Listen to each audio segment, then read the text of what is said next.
kata Rasulullah, siapa di mana aku diucapkan, disebutkan di satu tempat, dia tidak mengucapkan sholawat kepadaku. Jangan sampai kita dapat stempel, mendapatkan julukan dari Nabi Muhammad orang yang pelit. Karena orang yang membaca sholawat itu pasti senang hidupnya. Orang yang membaca sholawat tidak ada masalah besar di tangannya, karena semua permasalahan yang dia dapatkan akan menjadi mudah. Karena sholawat kepada Rasulullah akan mempermudah semua permasalahan yang kita hadapi. Ya, kalau ibu-ibu, bapak-bapak saat ini sedang kesulitan ekonomi, perbanyak sholawat. Anaknya nakal, perbanyak sholawat. Hati tidak tenang, sholawat. BBM naik, sholawat saja ibu. Gak usah pusing-pusing, udah biar saja itu tanggung jawab mereka. Mereka yang memperhatikan umatnya Rasulullah, maka akan oleh Allah akan diperhatikan, oleh Rasulullah akan diperhatikan. Mereka yang mempersulit umatnya Rasulullah, mereka pun akan dipersulit urusannya oleh Allah Subhanahu wa ta'ala. Serahkan kepada Allah. Kita baca sholawat, rezeki akan lancar, rezeki akan mengalir, hati akan tenang, usaha pun akan maju, anak kita akan menjadi anak yang berbakti kepada kedua orang tuanya. Jangan kita menuntut anak kita berbakti kepada kita.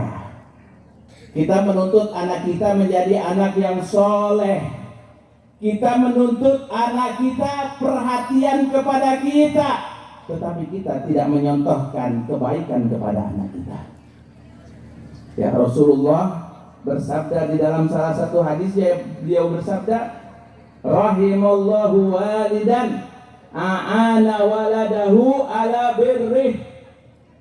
Allah merahmati seorang ayah, orang tua yang membantu anaknya untuk dapat berbakti kepadanya. Maksudnya apa? Kita didik anak kita supaya mengerti cara berbakti kepada orang tua. Caranya seperti apa? Ya kita dulu berbakti kepada orang tua kita. Ada ayah, ada seorang bapak, seorang ibu mengeluhkan anaknya tidak taat, anaknya tidak nurut, anaknya tidak sholat, anaknya bandel. Tetapi ayah dan ibu tadi tidak memperhatikan beberapa hal. Yang pertama, dia tidak mengajarkan, mendidik, memberikan contoh kepada anak-anaknya untuk berbakti kepada orang tuanya. Kalau kita tidak berbakti kepada orang tua kita, jangan kita berharap anak kita akan berbakti kepada kita.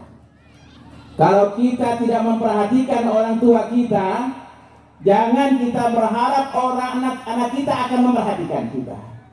Kalau kita tidak sayang kepada orang tua kita, jangan kita harap anak-anak kita akan sayang kepada kita.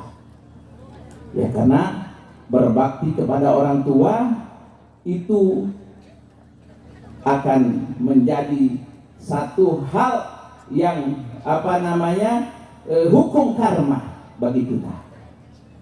Ya, itu bukan kata saya, bukan kata Habib Hasan, bukan.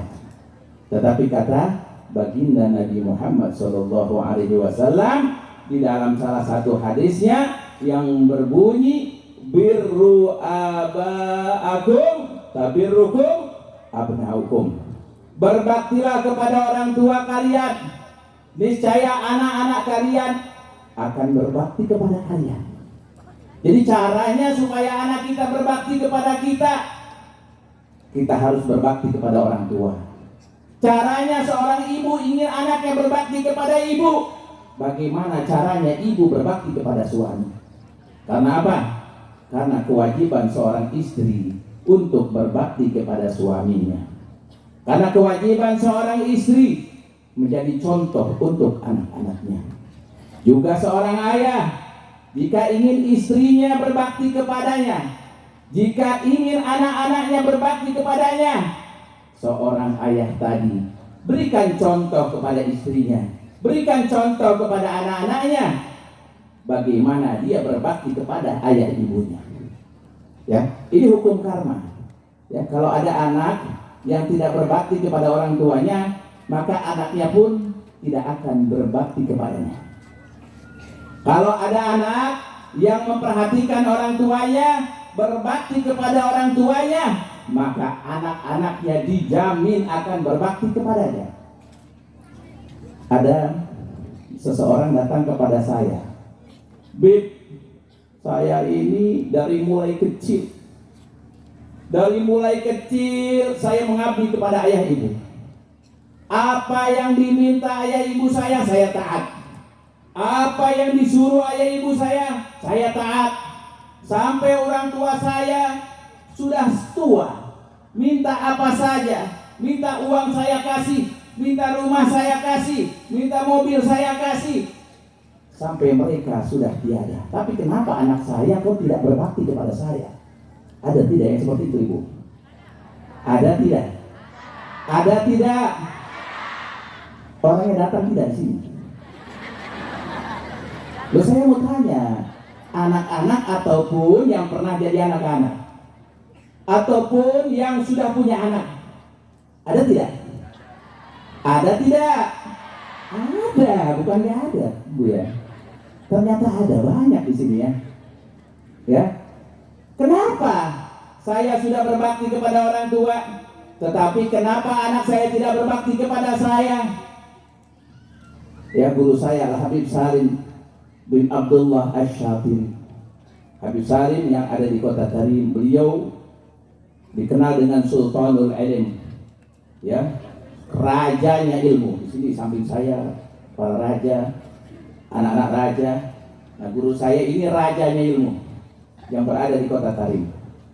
Ya, beliau berkata, ya, kalau ada orang tua yang sudah ada seorang yang berbakti kepada orang tuanya, tetapi anaknya tidak berbakti kepadanya, ya, belum berbakti kepadanya, dia harus banyak bersyukur kepada Allah. Harus banyak bersyukur. Loh, kenapa Biko harus banyak bersyukur? Karena Allah akan memberikan orang tadi umur panjang sampai anaknya nanti betul-betul berbakti kepadanya.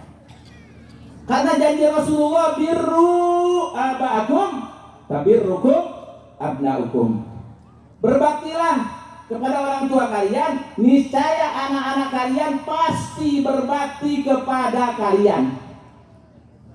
Pak, Bu, kira-kira Rasulullah ini pembohong atau jujur? Yang disampaikannya benar atau tidak? Kira-kira yang disampaikan Rasulullah ini nyata atau tidak?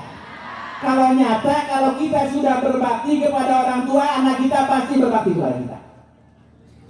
Dengan anak kita belum berbakti kepada kita, berarti Allah masih sayang kepada kita. Apa sayangnya? Kita akan diberikan umur panjang sampai anak kita berbakti kepada kita. Amin. Amin.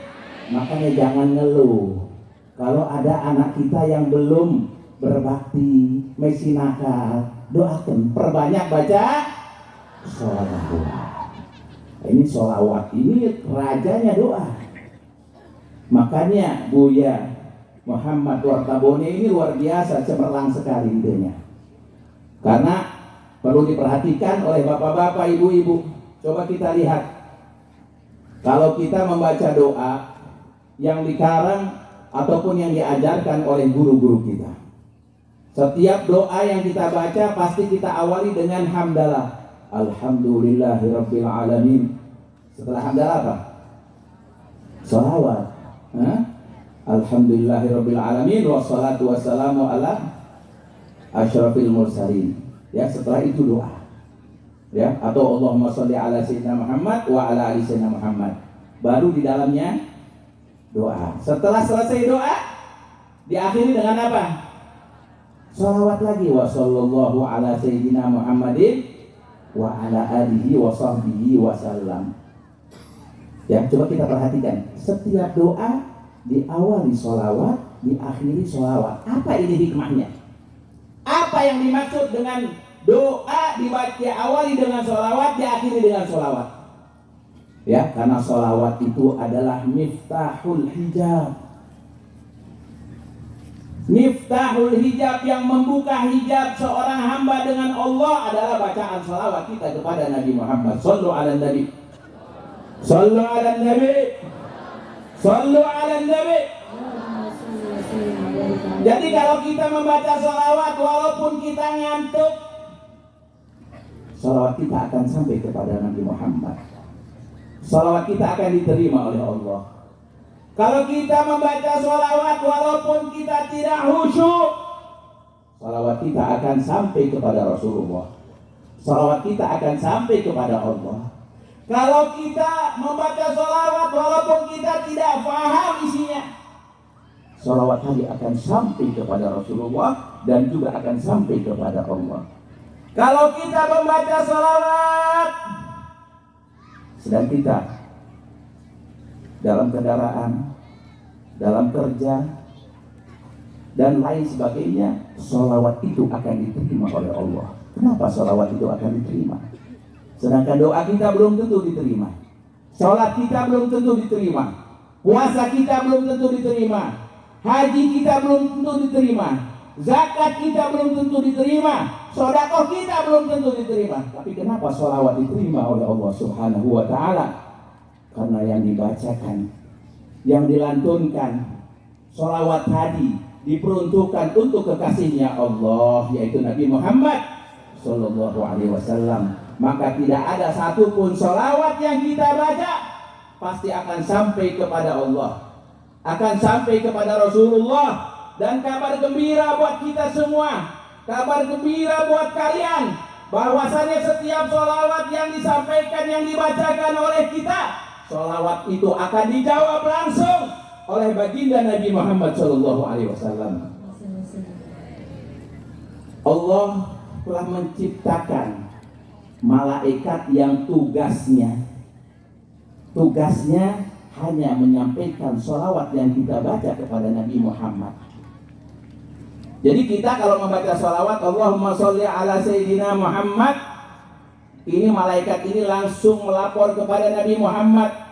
Ya, malaikat ini ditugaskan untuk mengembalikan rohnya Nabi Muhammad kepada jasadnya, sehingga Nabi Muhammad menjawab sholawat yang kita baca. Makin banyak kita membaca sholawat, makin banyak jawaban dari Nabi Muhammad.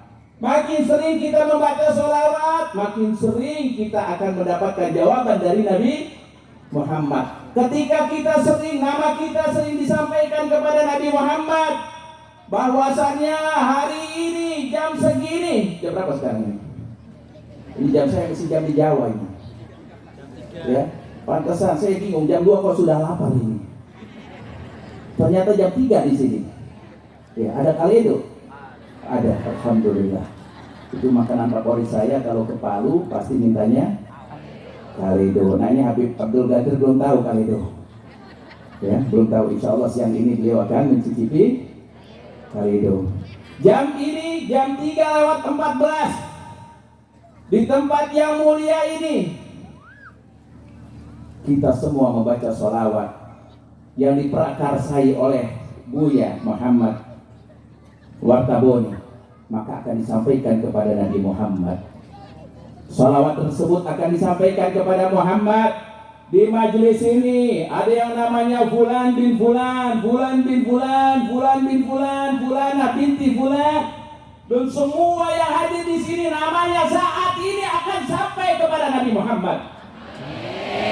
Dan akan dijawab langsung oleh Nabi Muhammad. Dan Rasulullah pun tahu. Bahkan Rasulullah bangga kepada orang yang menggagas acara ini. Baik Al-Habib Muhammad bin Abdul Qadir Al-Habsyi yang sudah berada dengan kakeknya baginda Nabi Muhammad Sallallahu Alaihi Wasallam, juga guru beliau, murid beliau Buya Dr. Muhammad Jaruddin Wartaboni. Dan ini Rasulullah akan bangga dan bergembira. Rasulullah akan bangga dan bergembira Dan Rasulullah akan berikan sesuatu yang sangat luar biasa ketika kita nanti di padang mahsyar. Rasulullah akan mencari kita, mana fulan bin fulan yang dulu pernah membaca sholawat bersama-sama di tempat yang mulia ini.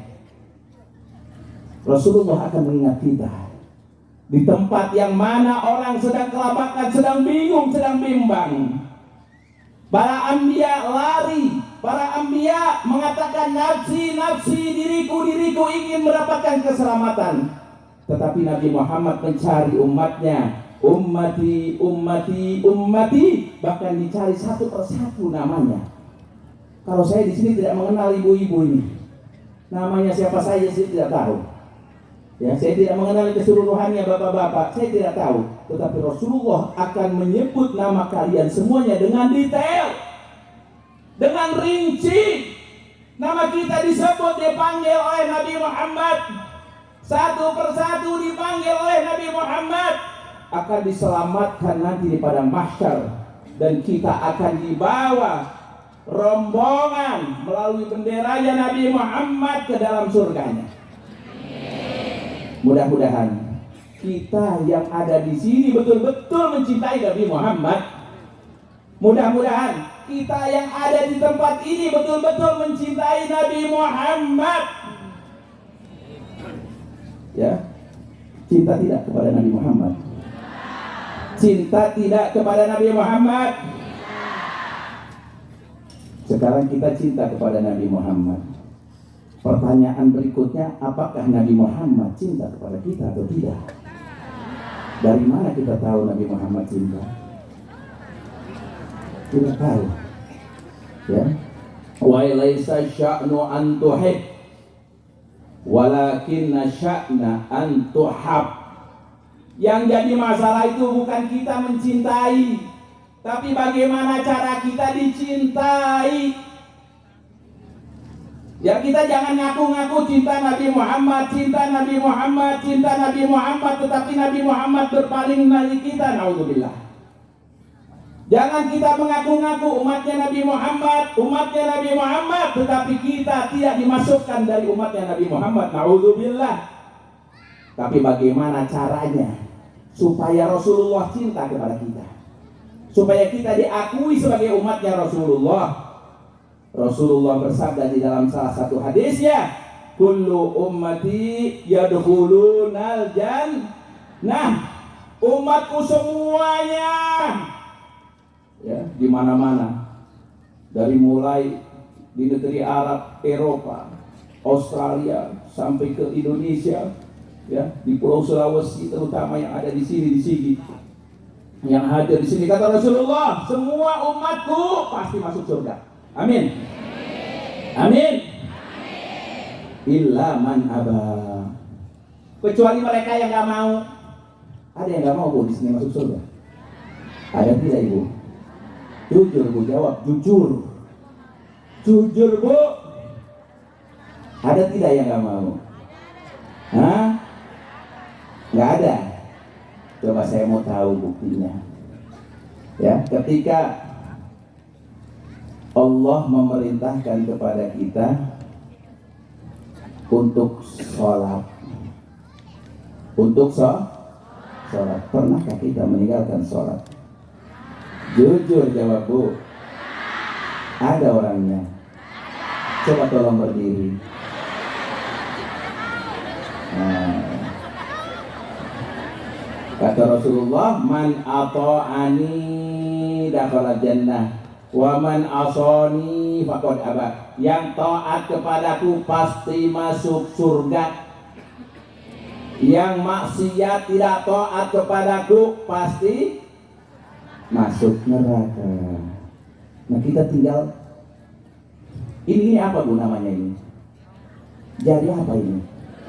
Telunjuk. Telunjuk ini nunjuknya kemana Ibu? Jangan ke depan. Kalau ke depan nunjuk orang, kamu tidak sholat, ya kamu tidak zakat, kamu begini, kamu begitu. Suaminya dibilang bangsat dan lain sebagainya. Ya, karena kawin lagi. Ada yang begitu? Ada, orangnya hadir di sini. Tolong berdiri Bu. Pak, Kalem Pak. Ya, jangan begitu, nggak boleh. Kita bilang cinta kepada Rasulullah, sholat kita benar tidak?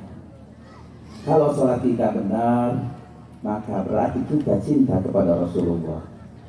Kita bilang kita cinta kepada Rasulullah, zakat kita betul atau tidak? Sudahkah kita menunaikan zakat dengan baik, dengan benar? Kalau zakatnya tidak benar, berarti kita yang kita sampaikan cinta tersebut adalah gombal belaka. Kalau kita puasanya benar, berarti kita cinta kepada Rasulullah. Kalau diperintahkan puasa tetapi malas-malasan puasa, berarti bohong cinta kita. Kalau kita diperintahkan haji dan sudah ada biaya dan lain sebagainya, kita tidak berangkat, berarti kita tidak cinta kepada Rasulullah. Kita diperintahkan oleh Allah, bapak-bapak diperintahkan untuk berbakti kepada orang tuanya, tapi dia tidak berbakti kepada orang tuanya, berarti dia bohong cinta kepada Rasulullah. Seorang istri diperintahkan untuk berbakti kepada suaminya, tetapi suka apa Bu? Suka apa Ibu? Suka apa Ibu? Kalau BBM naik marah tidak Ibu? Kalau cabai naik marah tidak? Suaminya diomel-omel. Telur naik suaminya diomel. Yang naikin harga bukan suami Ibu. Kok marahnya ke suami? Doakan suaminya yang sabar sayang. Rasulullah itu memerintahkan kita untuk menjadi rahmatan lil alamin. Kita ini rahmah, mengasihi orang-orang yang ada di samping kita, keluarga kita, anak kita, istri kita. Jangan sampai gara-gara cabai, gara-gara bawang, gara-gara telur, gara-gara minyak goreng, seorang istri marah-marah kepada suaminya. Kalau marah kepada suaminya, tidak taat kepada suaminya, berarti bohong dia mencintai Rasul Sallallahu Alaihi Wasallam. Insya Allah mulai saat ini kita akan betul-betul mencintai Rasul Sallallahu Alaihi Wasallam dengan melaksanakan perintah Allah, menjauhi seluruh larangan yang dilarang oleh Allah Subhanahu Wa Taala. Dan mudah-mudahan, saya doakan, mudah-mudahan ibu-ibu semua menjadi ibu-ibu yang salehah. Amin. Ibu-ibu yang betul-betul menjadi contoh buat anak-anaknya. Ibu-ibu yang taat kepada suaminya. Ibu-ibu yang betul-betul rajin dalam ibadahnya. Ibu-ibu yang betul-betul dapat memperjuangkan syariatnya baginda Nabi Muhammad Sallallahu Alaihi Wasallam.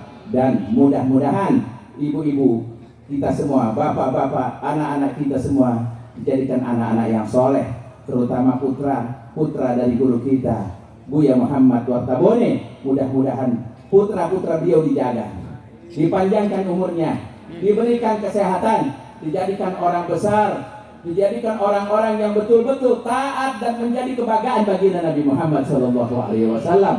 Dan mudah-mudahan bagi yang punya hutang, hutangnya diangkat oleh Allah Subhanahu Wa Taala, dimudahkan bayar hutang.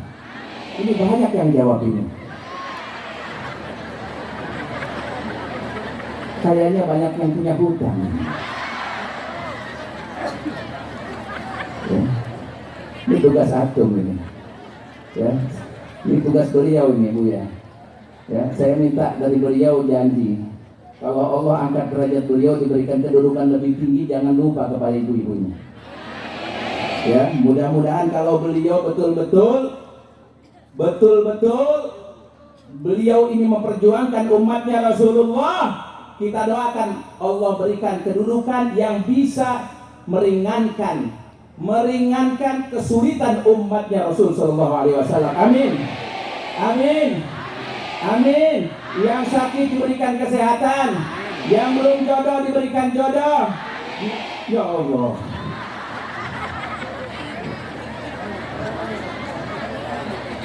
Yang anak-anaknya tidak taat, anak-anaknya nakal, dijadikan anak-anak yang soleh dan solehah.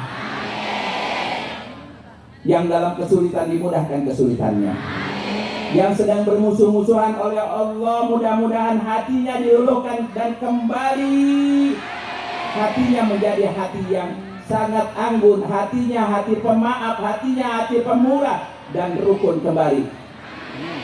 Mudah-mudahan oleh Allah dilancarkan rezekinya, diberangkatkan, dimudahkan dalam berangkat haji dan umrah, beribadah, taat kepada Allah, dan ziarah kepada baginda Nabi Muhammad SAW. Dan mudah-mudahan kita yang hadir di tempat ini dan semua orang yang ada di sekitar ini, baik muslim atau non muslim, diberikan hidayah oleh Allah, diberikan hidayah oleh Allah, dimakmurkan, dilancarkan rezekinya, dan kelak akan dikumpulkan beserta baginda Nabi Muhammad Sallallahu Alaihi Wasallam dalam keadaan kita ketika kita ajal telah tiba, dalam keadaan kita taat kepada Allah, dalam keadaan sujud, dalam keadaan salat, dalam keadaan kita berbakti kepada orang tua, dalam keadaan berbakti kepada suami, dalam keadaan kita memperhatikan umatnya Rasulullah, dalam keadaan sebaik-baiknya keadaan, dalam keadaan husnul khatimah, husnul khatimah, ya Allah biha, ya Allah biha, ya Allah bi husnil khatimah, Allah biha, ya Allah biha, Allah bi husnil khatimah, ya Allah biha, ya Allah biha, bi husnil khatimah. Mungkin itu yang dapat saya sampaikan. Mudah-mudahan bermanfaat untuk diri saya dan antum semua yang hadir di tempat ini. Mudah-mudahan yang pulang dari tempat ini oleh Allah dimudahkan, dilancarkan sampai ke rumahnya masing-masing dalam keadaan selamat walafiat. Hatinya akan senang, hatinya tidak sulit, hatinya akan selalu gembira karena kita mendendangkan selawat kepada baginda Nabi Muhammad Sallallahu Alaihi Wasallam. Kurang lebih mohon maaf. Wassalamualaikum warahmatullahi wabarakatuh.